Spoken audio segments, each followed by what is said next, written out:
자, 오늘 본문 야고보서 4장 15절을 보시겠습니다. 너희가 도리어 말하기를 주의 뜻이면 우리가 살기도 하고 이것이나 저것을 하리라 할 것이거늘 그랬는데요. 여기 주의 뜻이면 이런 건 바로 하나님의 주권을 인정하고 그에게 순종하는 태도를 말씀하고 있는데요.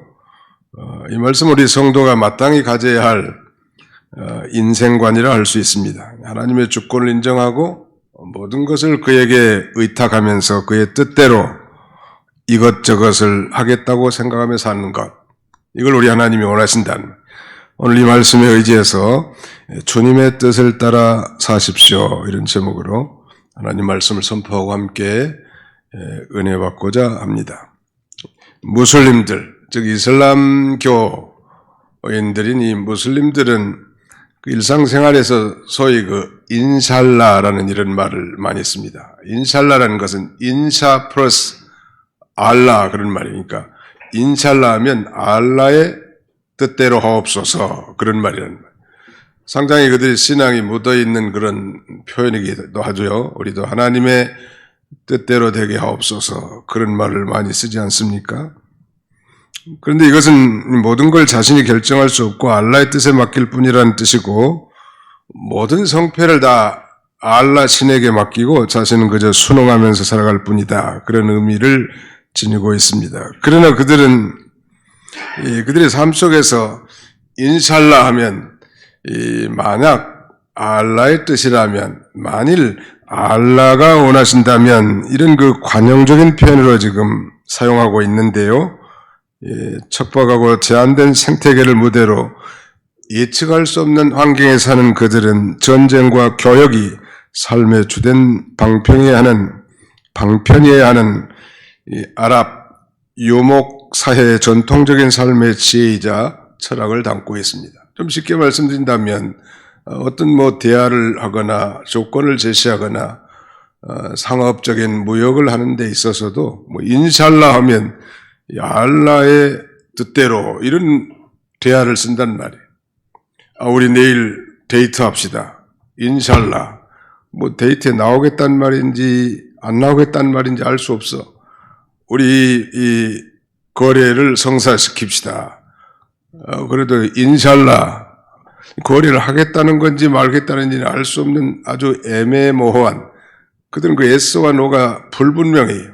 아마 그들의 이 생명을 유지시키려고 하는 그런 삶의 지혜와 철학이 거기에 담겨 있는지 모르겠습니다. 오늘 우리도 종종 하나님의 뜻이면 해야지요, 이런 말을 자주 쓰는데, 정말로 하나님의 뜻을 찾아서 하겠다는 말인지 그저 국면을 모면하려고 하는 하나의 이 수로인지는 알 수 없단 말. 중국에나 여러 북방 선교 가서 한 주간 혹은 두 주간 성경을 가르치고 이제 마지막 날에는 보통 회식을 합니다.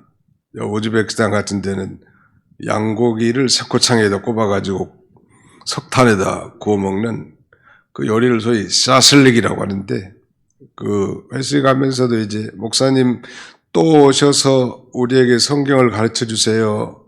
그러면 제가 하나님의 뜻이면 다시 오지요, 이렇게 오겠다는 말도 아니고 안 오겠다는 말도 아니고, 아무튼 하나님의 뜻에 따라서 또 오게 되면 오겠다, 그런 말인데, 정말 우리 이 구원받은 성도들, 오늘 야고보 선생은 예수 그리스도를 믿다가 환난을 인하여 터진 소위 유대인 디아스포를 향해서 우리가 믿음으로 구원받은 하나님의 자녀들이지만 이제 행함으로 하나님의 뜻을 순종하면서 살아야 되지 않겠냐, 즉 주님의 뜻을 따라 살아야 되지 않겠냐 하면서 그 믿는 자들에게 강한 책망의 메시지를 던지고 있습니다.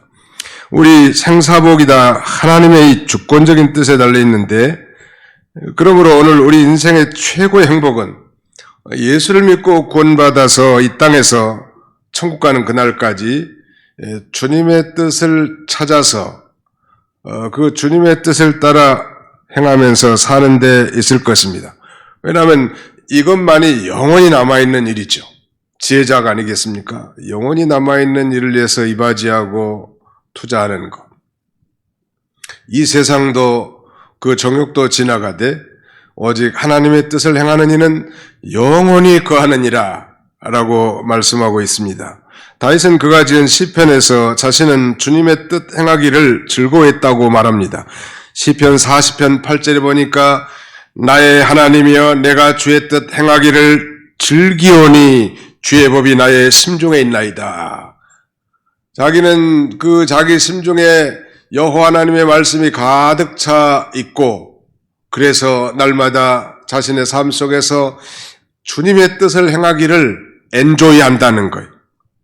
바울도 에베소 교회는 편지에서 과거 에베소 사람들이 소위 알테미스라고 하는 아데미 여신을 섬기는 어두운 가운데 그런 있는 사람들에게 복음을 증거했고 그들이 하나님께로 이제 돌아오게 됐습니다. 그래서 이 하나님께로 돌아온 이 에베소 교인 성도들에게 이렇게 당부합니다. 그러므로 어리석은 자가 되지 말고 오직 주님의 뜻이 무엇인지 이해하라. 그렇게 당부합니다. 예루살렘 교회 감독으로 있던 이 야고보 선생은 예수님의 육신의 동생이죠. 초대교회 기둥과 같이 쓰임받았던 그는 흩어진 디아스포라들을 향하여 참으로 믿음으로 구원받은 자라며 이제 행함으로 주님의 뜻을 따라 살아야 할 것을 강력하게 권고하고 있습니다. 반면에 주님의 뜻을 무시하고 자기 확신에 찬 1세기 유대인 행상인들을 등장시켜서 야고보는 주님의 뜻을 무시하고 자기 뜻대로 사는 그런 세속적인 삶이 얼마나 이기적이고 불확실하고 짧고 허무할 뿐만 아니라 허탄한가를 말씀해 주고 있습니다. 구체적으로 주님의 뜻을 무시하고 나간 자의 세속적인 삶의 특징은 무엇일까요? 오늘 이것은 믿지 않는 자에게 주신 말씀이 아닙니다. 이미 예수를 자신의 구주로 믿는 자들에게 주신 말씀인데요. 그 첫 번째는 이기적인 욕망에 지배받는 삶이라는, 주님의 뜻을 무시하고 사는 성도라도 믿지 않는 자와 같이 이렇게 성령의 인도를 따라 살지 않냐고 자기의 이 죄 있는 본성을 따라 살게 되면 이기적인 욕망에 지배받을 수밖에 없는 것입니다. 옛날 말에 소인 유어의, 군자 유어의라는 말이 있는데요. 소인배들은 이 일이 내게 이익이 되겠는가 손해가 되겠는가 이런 거에 따라서 일을 행한다는 것이죠. 그러나 군자는 이 일이 의로운 일인가 불의한 일인가를 따라서 생각하면서 산다는 뜻이죠. 13절 말씀을 한번 보실까요? 13절 같이 한번 읽어봅시다. 13절 시작. 들으라 너희 중에 말하기를 오늘이나 내일이나 우리가 어떤 도시에 가서 거기서 1년을 머물며 장사하여 이익을 보리라 하는 자들아. 여기 믿는 그리스도인들에게 하는 말이 들으라 너희 중에 말하기를 오늘이나 내일이나 우리가 어떤 도시에 가서 거기서 1년을 머물며 장사하여 이익을 보리라는 자들아. 대단히 그 비전이 있고 계획성 있는 삶이죠. 여기 사업의 장소가 나와 있습니다. 어떤 도시, 사업의 기간이 있습니다. 한 1년을 머무는 것이죠. 그 다음에는 사업에 분명한 목적이 있죠. 장사하여 이익을 보리라는 자들아. 어디에 보면 이 말씀은 우리 성도가 무계획적인 삶을 살라고 권장하는 말씀은 결코 아닙니다. 우리 하나님이 완전한 계획하에 세상을 창조하시고 다스려 나가시는 것처럼 우리 그리스도인들도 주님의 일을 하는 데 있어서 철저한 준비와 계획을 따라서 행해야 되겠는데 그럼에도 불구하고 야고보 선생이 왜 이렇게 지적하는가? 그것은 바로 하나님의 뜻과 하나님의 이 영광을 도외시한 인본주의적인 세속주의적인 그런 자기 뜻을 따라 행하는 삶에 대한 통렬한 책망이라고 할 수 있을 것입니다.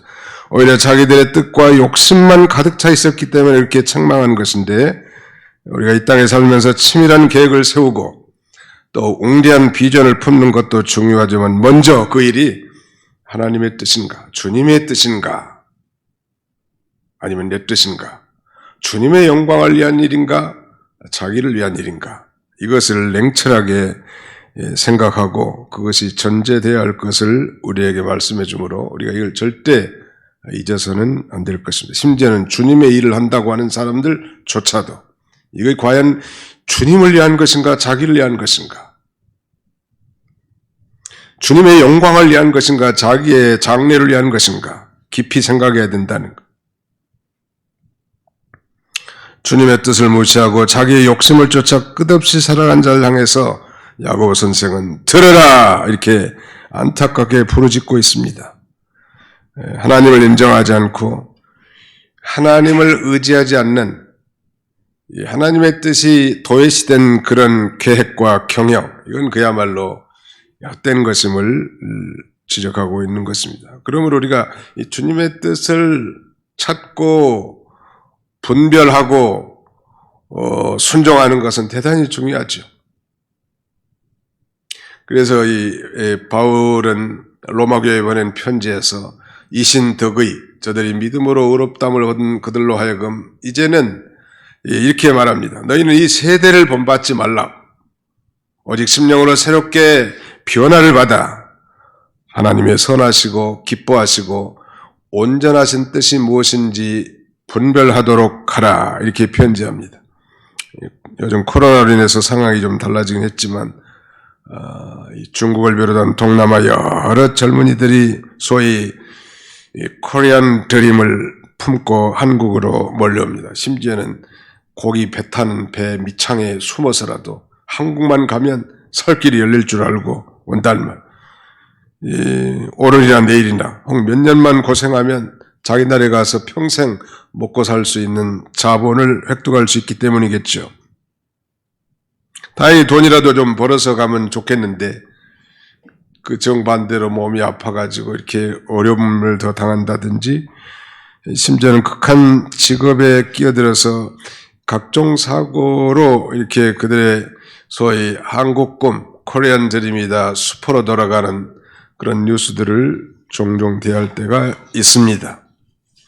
아무튼 우리가 정말 하나님 안에서 계획하고 그 다음에 하나님 안에서 비전을 품고 하는 건 하나님이 정말 기뻐하실 일이겠죠. 그러나 하나님을 도외시한 그런 계획과 경영 그리고 이 비전 이런 것들은 그야말로 망상이라는 걸 우리에게 지적해 줍니다.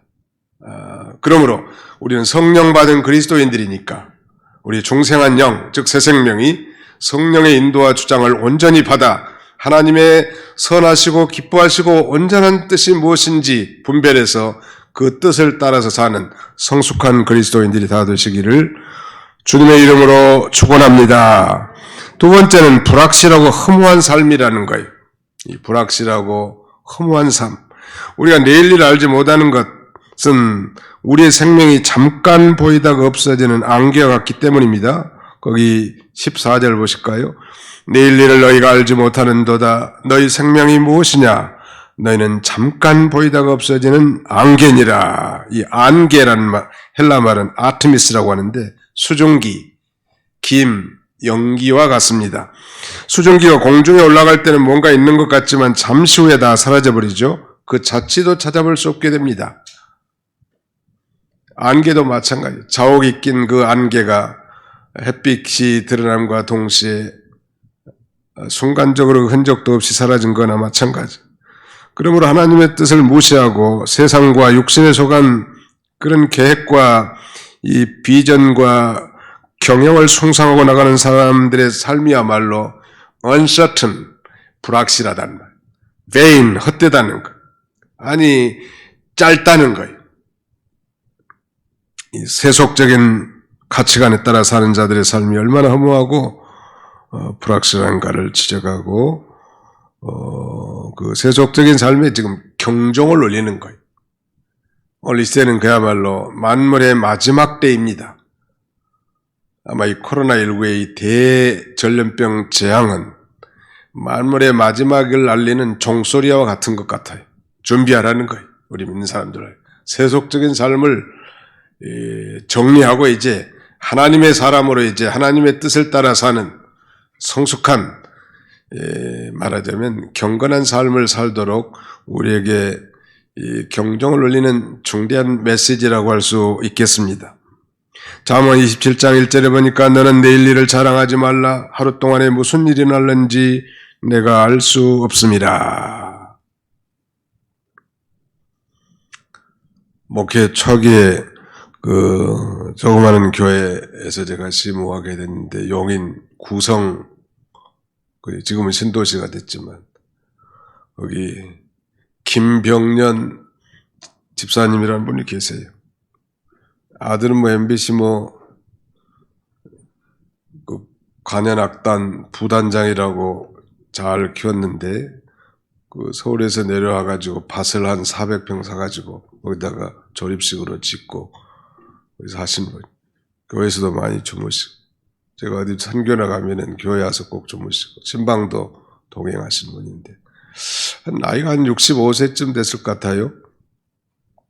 수요 예배를 드리고 내일 새벽에 뵙겠습니다. 제가 그때 차량을 운행하니까 내려드리고 내일 새벽에 뵙자고 인사하고 왔는데 새벽에 다시 운행을 왔는데 불은 켜졌는데 대답이 없어. 이 새벽 기도의 인도 시간은 가까워지고 오래 기다릴 수 없어서 그냥 오면서 교회 그 재정 담당하는 집사님 남편이 목수란 말이에요. 그래서 좀 한번 가서 어떻게 된 건지 좀 알아보라고.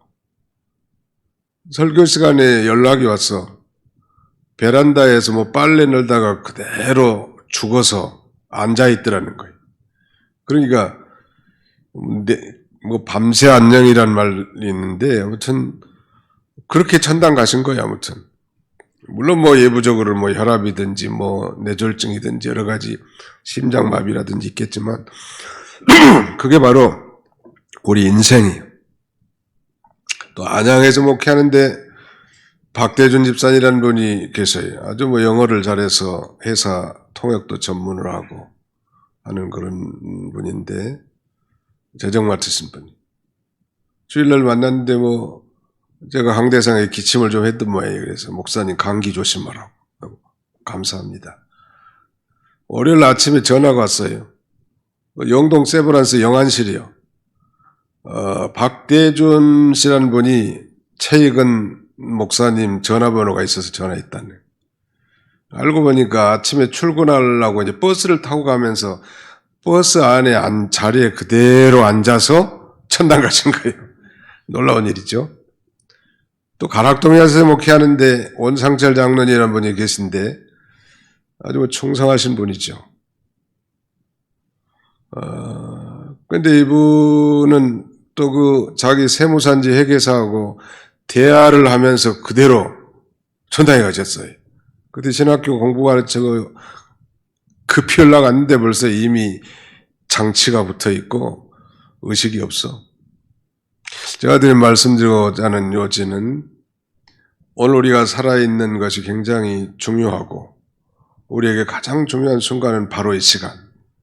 Now and here. 지금 이곳에서 드리는 예배가 소중하고 지금 이곳에서 만나는 사람들이 다 귀중하고 그래서 마음껏 사랑하고 마음껏 격려하고 마음껏 위로하고 마음껏 예배드리고 영광 돌리는 그런 삶이 가치가 있는 것이지 하나님의 뜻과 계획을 도외시한 채 인간의 이 꿈과 계획 그리고 이 비전을 거창하게 세웠다 할지라도 그것은 하나님 앞에 아무 가치가 없는 것이란 말.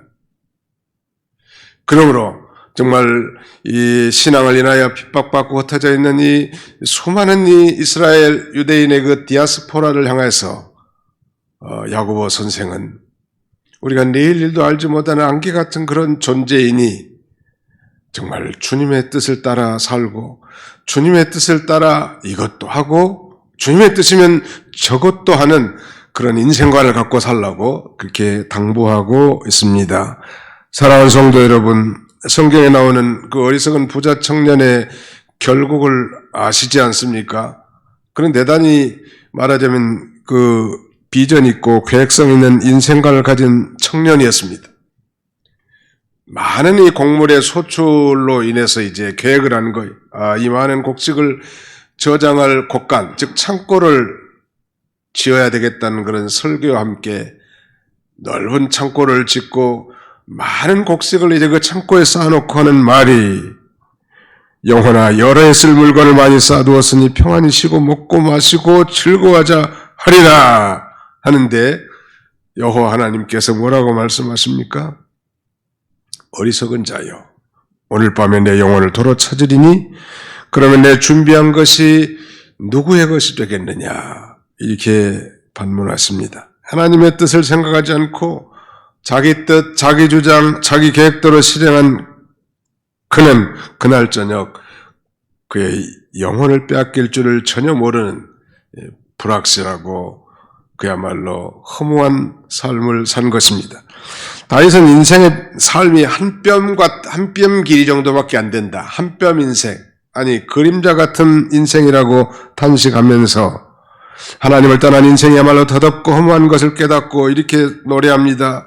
주여 이제 내가 무엇을 바라리요? 나의 소망은 주께 있나이다. 그렇게 찬송합니다. 그러면서 소망을 주님께 두고 주님의 뜻을 행하는 자가 되겠노라고 그는 그렇게 결단한 거예요. 사랑하는 성도 여러분, 주님의 뜻을 어떻게 알 수 있을까요? 우리가 평소에 잘 배우신 대로 주님의 뜻을 찾는 7가지 방법이 있다고 말씀드렸죠. 그 첫 번째는 하나님의 말씀이. 그래서 우리가 성경을 읽는 것이죠. 또 하나님의 말씀을 듣는 것이고 성경에 없는 것이라도 성령의 감동이나 여러 가지 하나님의 섭리를 통해서 알 수 있습니다. 아니면 우리의 신앙의 양심을 날카롭게 쓰든지 과거의 이 신앙적 그런 체험을 통해서 하나님의 뜻을 발견할 수도 있고 나보다 믿음이 더 좋은 성숙하고 영적인 그리스도인들의 어드바이스를 통해서도 우리 하나님의 뜻을 찾을 수 있습니다. 뿐만 아니죠. 일반 삶 가운데 원리 원칙을 잘 찾아서 묵상할 때 우리가 하나님의 뜻을 즉 주님의 뜻을 찾을 수 있는 것입니다. 찾으라는 것, 구하라 찾으라는 건 바로 하나님의 뜻을 찾으라는 것. 그리스도 안에서 새 사람이 된 삶은 이제 하나님의 뜻을 찾아서 그 하나님의 뜻을 따라 살라는 거예요. 그것이 가장 가치가 있는 것이죠.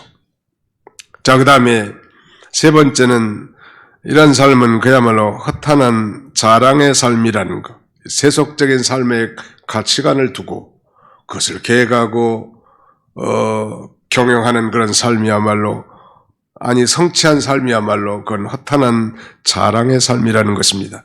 자, 거기 보겠습니다. 16절 이제도 너희가 허탄한 자랑을 하니 그러한 자랑은 다 악한 것이니라. 이 언어적 의미는 그야말로 그러한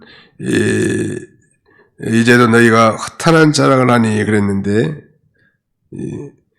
오만한 마음으로 허풍을 떠는 삶을 산다는 것. But now you boast in your arrogance. 여러분의 오만으로 자랑하는구나. All such boasting is evil. 모든 그런 자랑은 다 악한 것이라고 이렇게 말합니다. 주님의 뜻을 무시하고 자기 뜻대로 성공한 것은 다 허탄한 것이고 그 자랑 역시 오만한 자랑에 불과하다는 것입니다. 이런 허탄한 자랑의 삶은 거기 16절 하반절에 보니까 하나님 앞에 악한 것이라고 이렇게 말씀하고 있죠. 왜냐하면 주권자이신 하나님을 무시하는 것이기 때문 아니에요. 너는 범사의 그를 인정하라. 그리하면 내 길을 지도하시리라 말씀하셨는데 하나님을 인정하고 하나님을 의지하고 하나님의 뜻대로 사는 그런 삶을 살라고 교훈한 것입니다. 성경에 나타난 이 느부갓네살 왕이라든지 또 예수님 당시의 헤롯 왕처럼 자기의 영광을 자랑하는 자들은 하나님의 엄미하신 심판을 받지 않았습니까?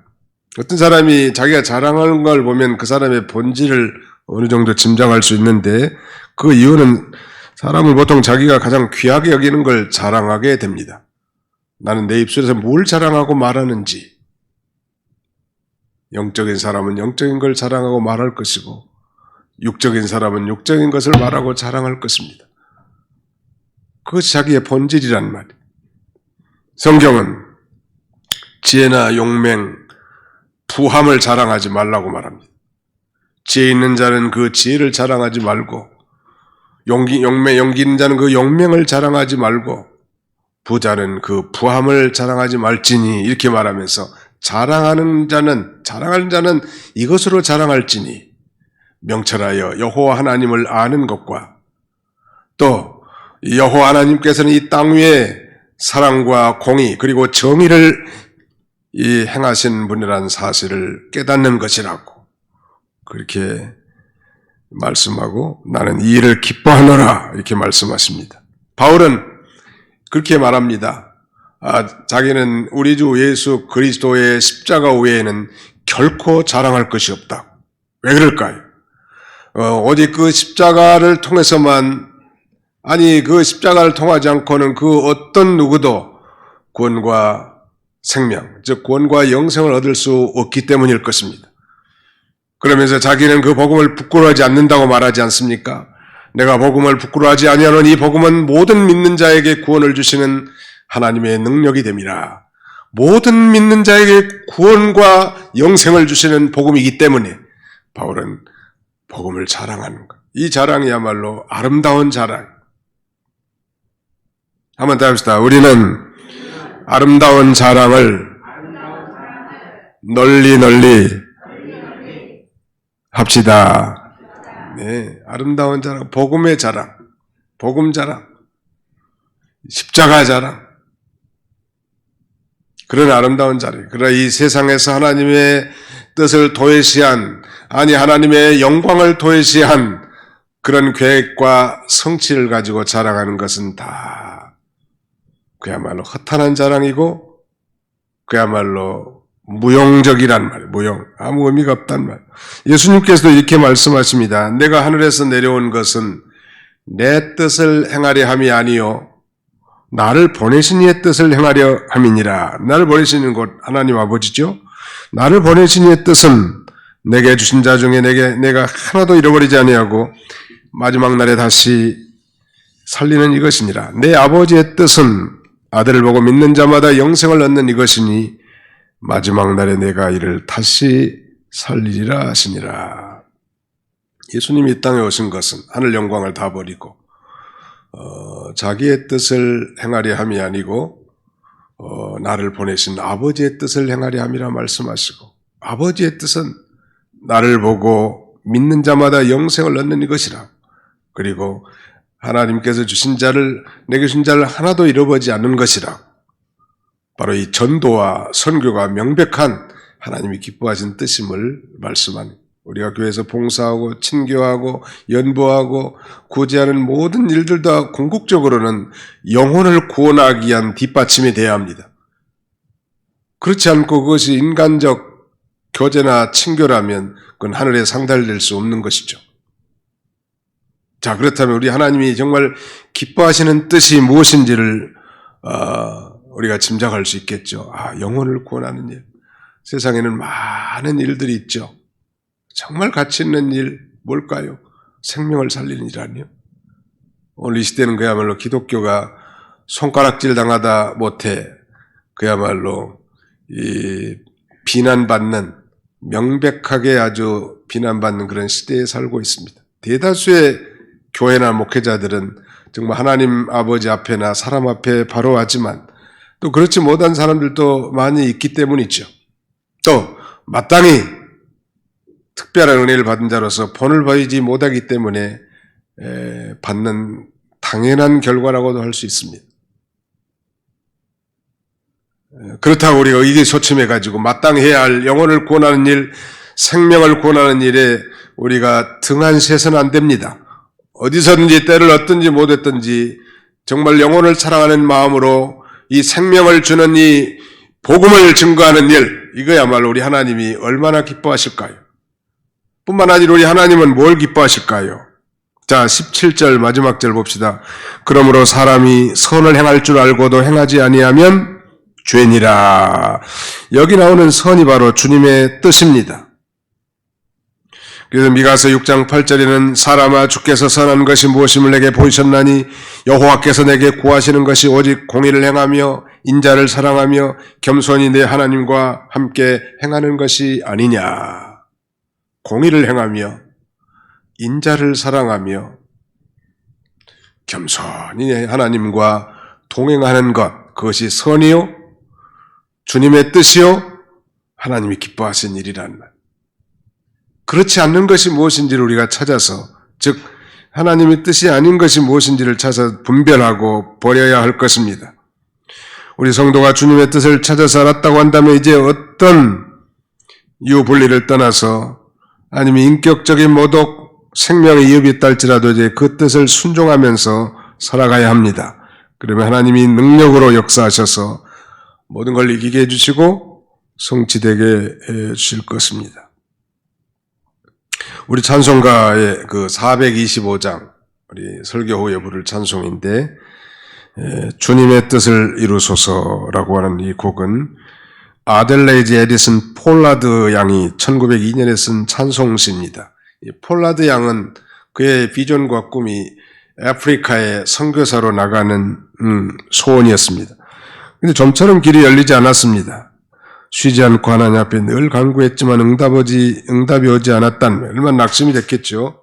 그런데 어느 날 그녀가 나이 40세가 되던 어느 날 저녁 기도회에서 자기 옆에 앉아 계시던 그 할머니의 기도 소리에 감동을 받고 그야말로 이 찬송시를 듣게 됐는데 그 할머니가 뭐라고 얘기했는가 하면 무슨 얘기를 쭉 하다가 그 할머니가 반복적으로 주님의 뜻과 섭리만 우리에게 이루어지게 하소서, 그런 내용이에요. 하나님께서 그 할머니의 기도 소리를 이 처녀 폴라드 양이 듣게 하신 것 같습니다. 순간 그녀의 마음속에 있던 불만과 고통이 말끔히 사라지면서 주님의 뜻을 이루소서라고 하는 말이 계속 귓전에 울려왔습니다. 자기의 비전과 계획은 그러니까 아프리카 선교사로 가는 것이었는데 하나님의 이 계획과 뜻은 그게 아니었던 거죠. 그래서 그 할머니의 기도 소리를 듣게 만들어서 자기의 궤도를 수정하게 만든 것이. 우리도 언제든지 분명히 우리가 명백하게 하나님을 기쁘시게 하는 뜻이라고 생각하고 그런 비전과 계획을 품었다 할지라도 정말로 그것이 하나님의 뜻인지 우리가 귀 기울여 주님의 음성을 들을 필요가 있는 것입니다. 집에 들어온 폴라드 양은 에레미야 18장 1절 6절 말씀을 읽고 눈물을 흘리면서 주의 발 앞에 겸손히 머리 숙이오니 주님의 뜻대로 하옵소서 이렇게 기도하면서 이 찬송시를 쓰게 됐는데, 그 1절에 보시면 주님은 토기장이니 나는 진흙입니다. 주님이 원하시는 것을 빚어서 만드시도록 조용히 기다리겠습니다. 그 1절 내용이 주님 발 앞에 엎드리니 눈보다 희게 있어 주시옵소서. 2절 병들고 피곤한 몸 능력의 손으로 어루만져 주시고 3절 언제나 그리스도만 바라보도록 성령을 충만하게 부어 주옵소서. 4절 이 폴라드 양의 얘기만은 아닐 것입니다. 우리 그리스도인 예수를 믿고 구원받은 성도들이라면 당연히 이제 주님의 뜻을 찾아서 그 뜻대로 살려고 하는 것이 중생한 자의 본성이라고 할 수 있겠지만, 그러나 그것이 정말 하나님의 뜻과 일치되는 것인지, 아니 정말 무섭게도 하나님의 뜻과 그 영광을 도외시한 채 자기의 계획과 뜻과 자신의 이 안위를 위한 것인지 이것을 되짚어보고 정말 주님이 기뻐하시는 삶을 살도록 우리에게 교훈해주는 좋은 찬송이라고 할 수 있을 것입니다. 사랑하는 성도 여러분, 말씀을 맺고자 합니다. 주님의 뜻을 따라 사십시오. 그런 말씀이에요. Live according to the will of the Lord. 주님의 뜻을 따라서 사십시오. 하나님의 주권을 인정하고 그에게 순종하는 태도를 말씀하는 것. 우리는 날마다 기도할 때뿐만 아니라 하나님 앞에 예배 드릴 때에도 주님, 나를 향한 주님의 뜻은 무엇입니까? 남은 나의 생애를 주님의 뜻에 따라 살기를 원합니다. 주님의 뜻을 분별하게 가르쳐 주옵소서. 나의 사업장을 통해서, 나의 직장을 통해서 주님의 뜻을 가르쳐 주옵소서. 그래서 그 일을 통해서 영혼이 구원받고 하나님 나라가 세워지는 일에 이바지하게 하옵소서. 혹연이라도 주님의 뜻을 무시하고 주의 영광을 도외시한 나의 계획과 나의 욕심과 이런 허탄하고 이기적인 욕망을 따라 사는 삶을 살지 않게 하옵소서. 이것이 우리의 늘 하루의 시작이어야 될 것이고 또 하루의 마지막을 점검하는 날이 되어야 할 것입니다.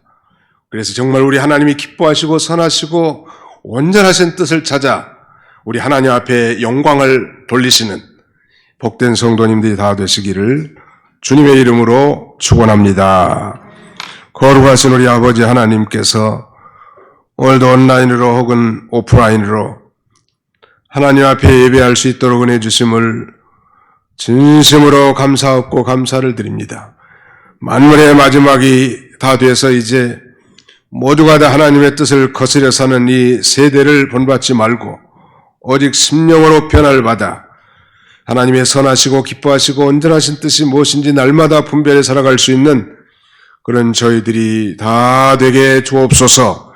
코로나19의 장기적인 코로나 팬데믹으로 말미암은 이런 이 대재앙 가운데서도 과연 나를 향한, 아니 우리 가정과 우리 교회를 향한 하나님의 뜻이 무엇인지를 찾아서 시류에 흘러가는 떠내려가는 어리석은 자들이 아니라 이 세대를 거스리면서라도 정말 우리 하나님이 원하시는 하나님께 영광 돌리는 삶을 사는 우리 모두가 다 되게 주옵소서. 이를 위해서 우리의 건강도 지켜주시고 우리의 사업장도 튼튼하게 하나님께서 함께해 주시고 우리의 인생의 진로에 하나님이 축복해 주셔서 하나님께서 홀로 영광을 받아 주옵소서. 예수님의 이름으로 기도하옵나이다. 아멘.